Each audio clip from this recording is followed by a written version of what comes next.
When night falls and sound withdraws, the archive remains.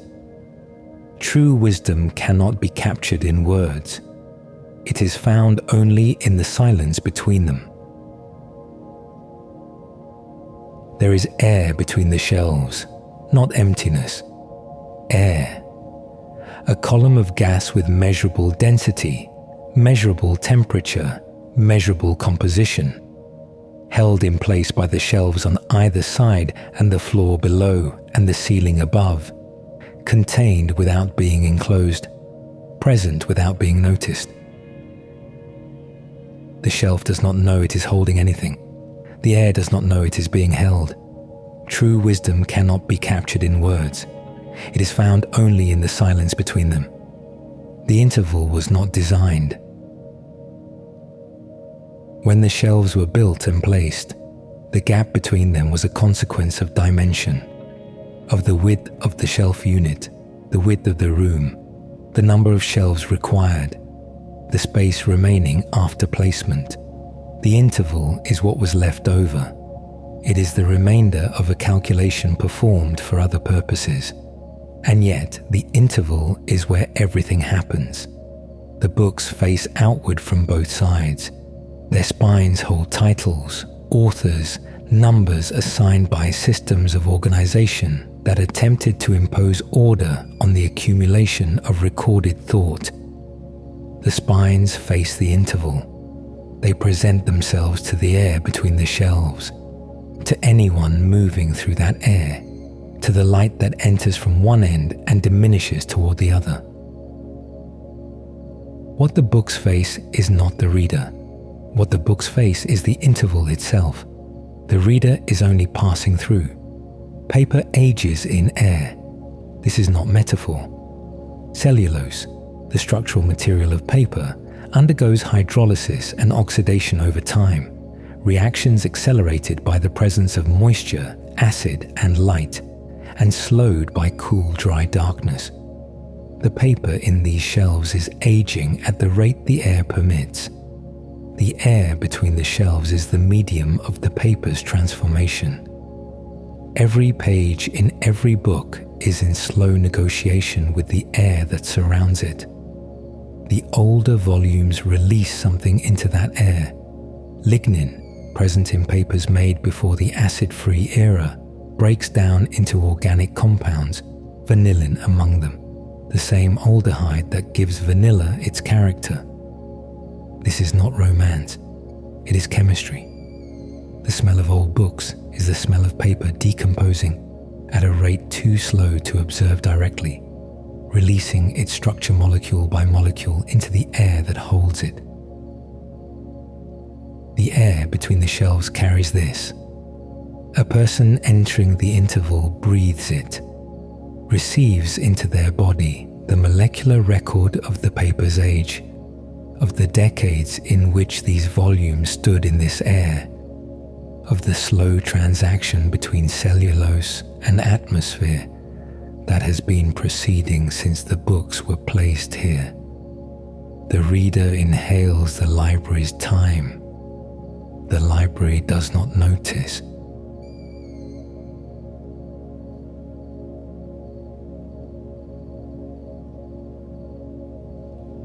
Sound enters the interval and does not return the same. In open space, sound propagates outward in all directions. A sphere of compression and rarefaction, expanding at the speed of sound in air, diminishing in intensity as the sphere grows. In the interval between shelves, this changes. The shelves interrupt the expansion. Sound that would have traveled sideways meets paper and board, and the compressed fiber of bound volumes, and some fraction is absorbed, converted to heat too small to measure, and the rest reflected back into the interval. The interval is a space of partial return. Sound enters, some leaves, some stays, reflected between the parallel faces of the shelves, bouncing at angles that grow smaller with each reflection, losing energy incrementally until what remains is below the threshold of hearing. The interval does not silence sound. It shortens it. It removes its tail and returns only the immediate and direct. A whisper in the interval carries less far than a whisper in open air. It is not quieter. It is shorter. This is a different kind of silence, not the absence of sound, the absence of the sound's continuation. True wisdom cannot be captured in words. It is found only in the silence between them. The air in the interval is not uniform. Temperature stratifies. Warm air lighter rises. Cool air heavier settles. The lower shelves hold cooler air near the floor. The upper shelves hold air that is fractionally warmer, air that has risen from the breathing of visitors and the operation of lights and the slow release of heat from the building structure. Between floor and ceiling, the interval contains a gradient, not steep, not dramatic, but real and continuous, a slow transition from cool to warm that follows no human intention. The books on the lower shelves age in cooler air. Their chemistry is slower there.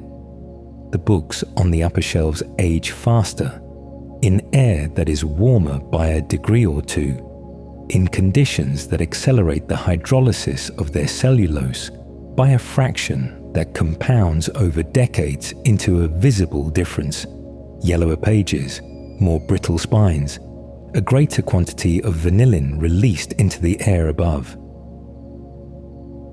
The upper interval smells older than the lower interval. The difference is small. It is real. A hand reaching for a book on a high shelf passes through air that carries more history than the air at knee level. The reader does not know this. The reader selects by title, by author, by the number on the spine. The air through which the hand passes carries no label.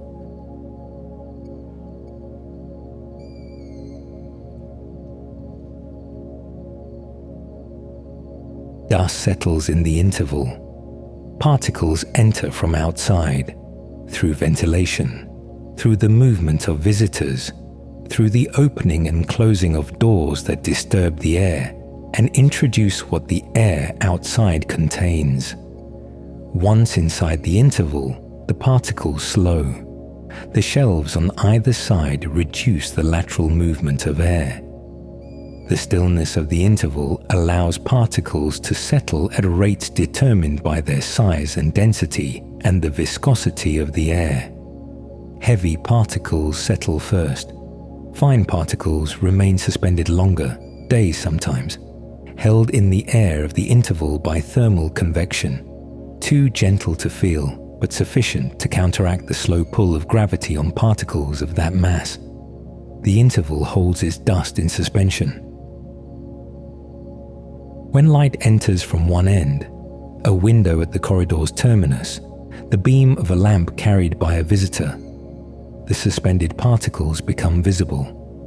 The interval reveals itself as not empty, but inhabited.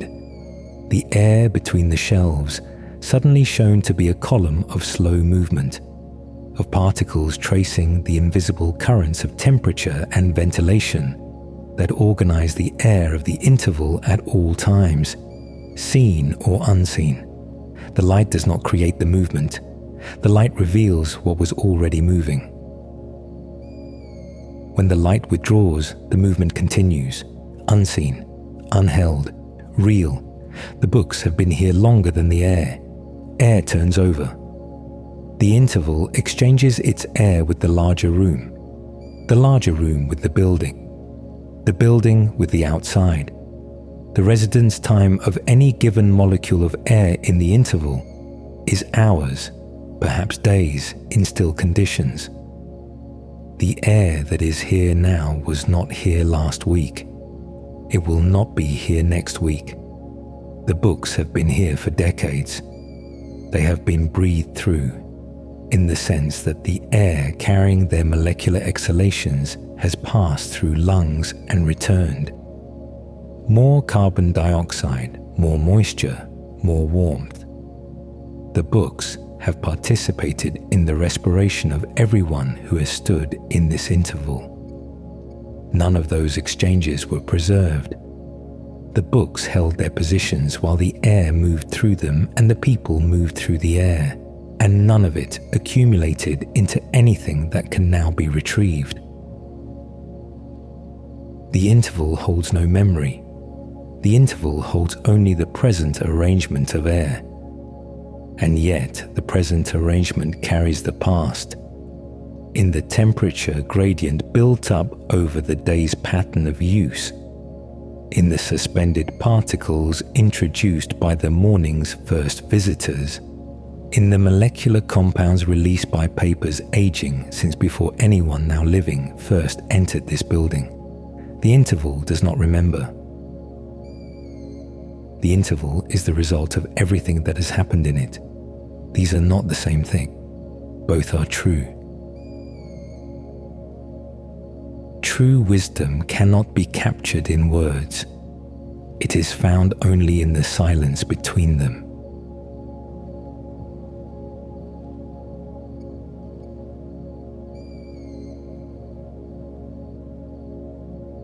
At night, the interval changes. Not in structure. The shelves remain. The books remain. The gap between them remains the same width it was at noon, at dusk, at closing. The interval does not contract in the dark. It does not expand. It holds its dimension with the indifference of physical space, which has no preference for occupation. What changes is the air. Without visitors, the air stills. The convective currents generated by moving bodies, by the warmth of hands reaching across the interval, by the breath of readers exhaling into the gap. These cease. The gradient between floor and ceiling settles toward its natural state, undisturbed by human introduction of heat. The suspended particles, no longer agitated by movement, begin their slow descent. The interval is settling, not sleeping, settling, reaching toward the configuration it would hold if left alone long enough. A temperature gradient determined only by the building's thermal mass. A particle distribution determined only by gravity and the slow convection of air against surfaces of different temperatures.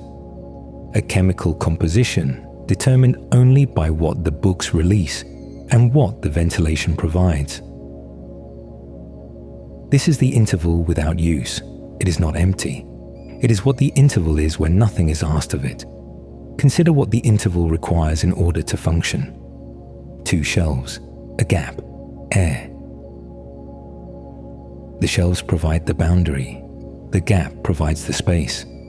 The air provides the medium through which the interval's purpose, the presentation of books to those who move through, becomes possible. Remove the air and the interval becomes a vacuum. The spines of the books facing each other across a space that carries nothing, transmits nothing, allows no approach. The air is not incidental. The air is the interval's capacity. What makes the interval a place where something can happen is not the shelves. The shelves are only walls. What makes it a place is the air between them. The medium that carries light from the ceiling to the spine, that carries the reader's vision from eye to title, that carries the sound of a finger running along spines in search of a specific volume, that carries the molecular record of the book's slow transformation from the paper outward into the space where a reader stands. The interval functions because it is filled. It is filled with what cannot be seen.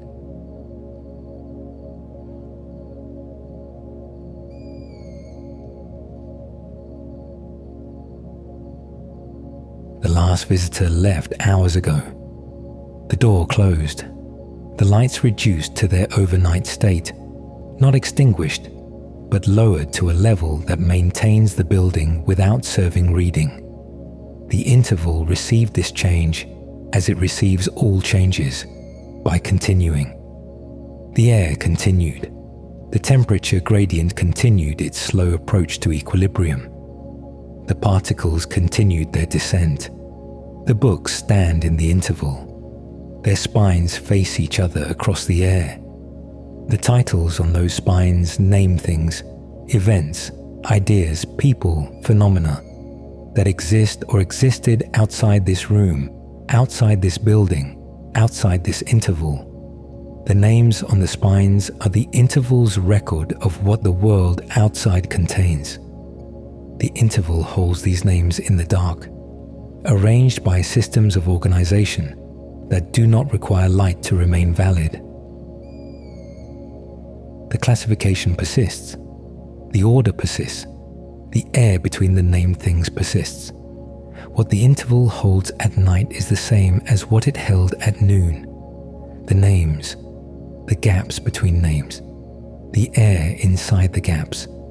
At noon, these were available. At night, these continue.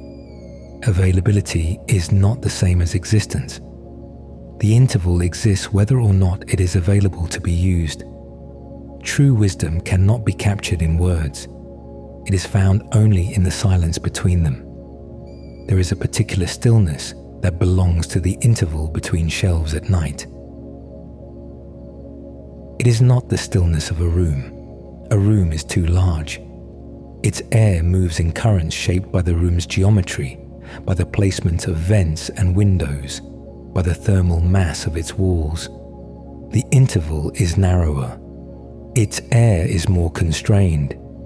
The shelves on either side limit the lateral movement of air to what can pass through the books themselves, through the gaps between volumes, through the porous structure of the paper, through the small spaces where spines do not quite meet. Air passes through books, slowly, in negligible quantities, but the flow is real. The pressure differential between one side of the shelf and the other, a differential created by the building's ventilation, by the thermal gradient between interior and exterior, by the movement of air in the larger space beyond the shelves, drives a slow percolation through the stacked volumes. Air moves through paper. Paper accepts this without change to its structure, without record of the passage.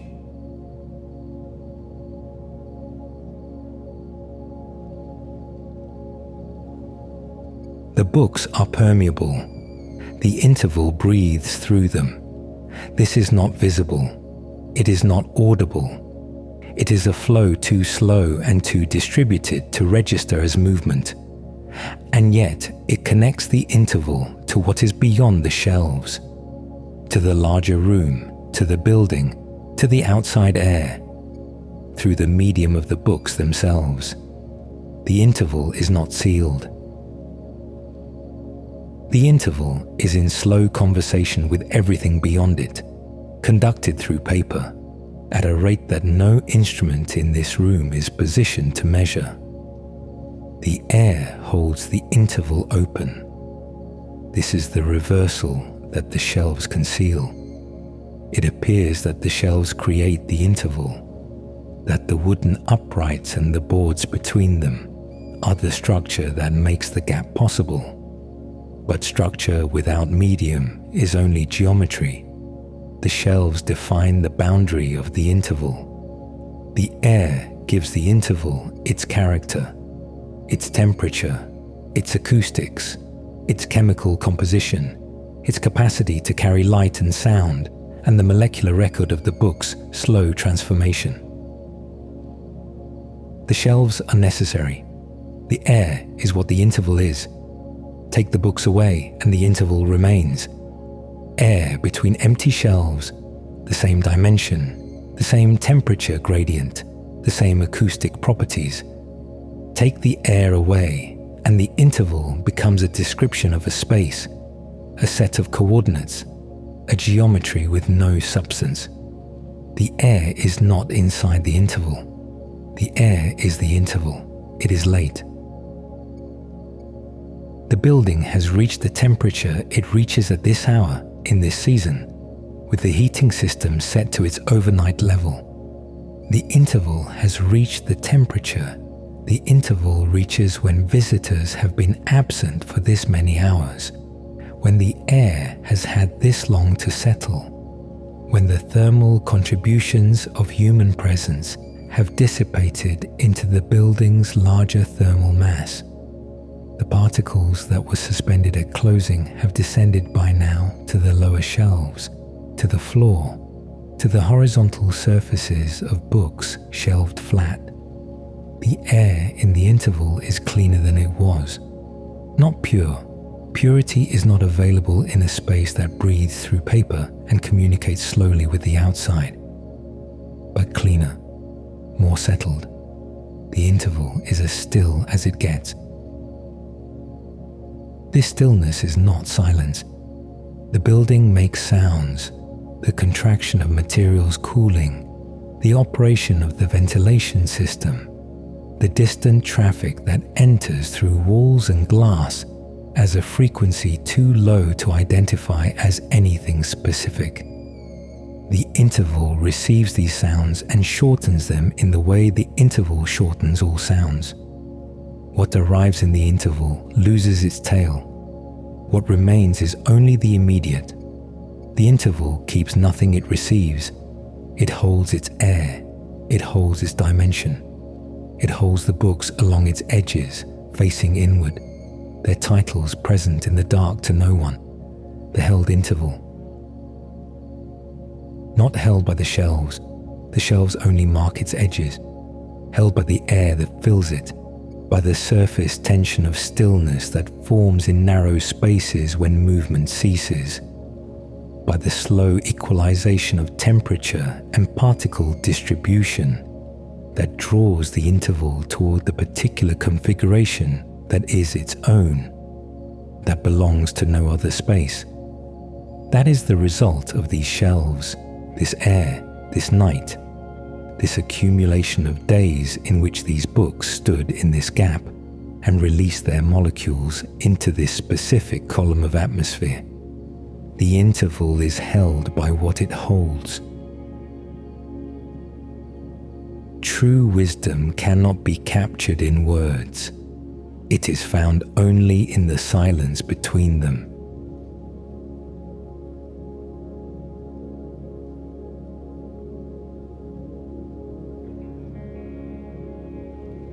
There is air between the shelves. It has been there since the shelves were placed. It will be there after. It carries what the building provides, and what the books release, and what the day's visitors left behind in the form of warmth and particles, and the molecular traces of breath. It carries all of this without preference, without selection, without the capacity to distinguish between what matters and what does not.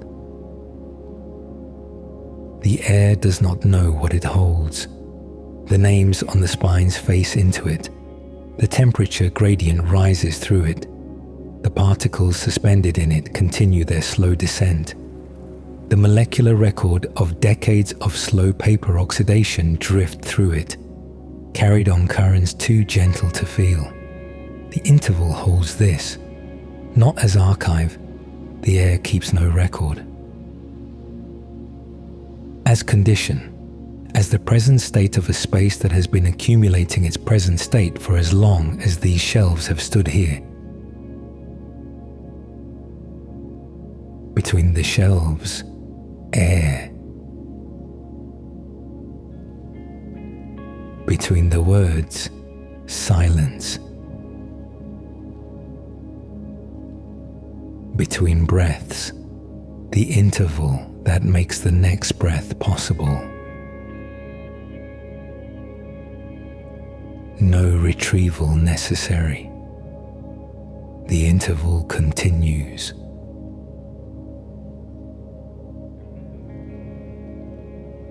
When night falls, the archive remains.